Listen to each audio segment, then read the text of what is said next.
दोस्तों इतिहास में ऐसी ऐसी रानियां हुई जिन्होंने ऐसे ऐसे कांड किए हैं जो आज किसी को भी चौंका सकते हैं। दोस्तों आज हम एक ऐसी ही रानी के बारे में बात करेंगे जिसने पावर में आने के बाद मर्दों को खरीदने बेचने के बाजार लगवाना शुरू कर दिया, जिसमें रईस औरतें आकर मर्दों को खरीदा करती थी और वो ऐसा इसलिए करती थी क्योंकि उसे भी हर रोज एक नए हष्ट पुष्ट मर्द के साथ रात बिताने की आदत थी।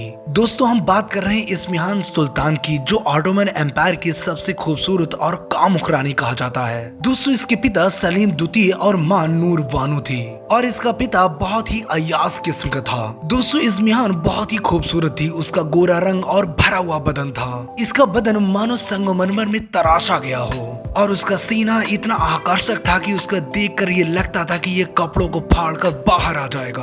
और इसीलिए उसके पिता और उसके दादा की बुरी नजर उस पर थी, क्योंकि यहाँ बाप पहले ही अपनी बेटियों को चख लिया करते थे, क्योंकि उसकी माँ ये सब जानती थी, क्योंकि उसके साथ ये सब हो चुका था। इसीलिए उसने अपनी बेटी को ननिहाल भेज दिया और 17 साल की उम्र में उसकी शादी सुकोलू मोहम्मद पाशा से करा दी गई। पहली रात पाशा की इस्मिया के ऊपर चढ़ते ही उसकी चीखें निकलने लगी। ये आवाजें उसकी माँ नूर बानो ने भी सुनी, पर उसने इस पर ध्यान नहीं दिया। कहा जाता है कि पाशा जब तक उसके साथ वक्त बिताता था तब तक उसे कपड़े नहीं पहनने देता था। कुछ दिनों के बाद उसने एक लड़के को जन्म दिया, पर पाशा का मन उससे अब भर चुका था। अब इस महल में इस्मिहान की भूख को शांत करने वाला कोई नहीं था। एक दिन उसने पाशा से कहा कि उसे दूसरे महल में रहना है, क्योंकि उसे यहाँ अच्छा नहीं लगता। पर पाशा उसकी इस चाल को समझ नहीं पाया। उसने दूर एक महल में उसे रहने के लिए भेज दिया और जल्द ही इस्मिहान ने अपना रंग दिखाना शुरू कर दिया और उसने अपनी दासियों को हुक्म दिया कि महल के हष्ट पुष्ट सिपाहियों को मेरे पास लेके आओ और जो सिपाही मुझे खुश कर देगा मैं उसे सोने की अशर्फियां दूंगी।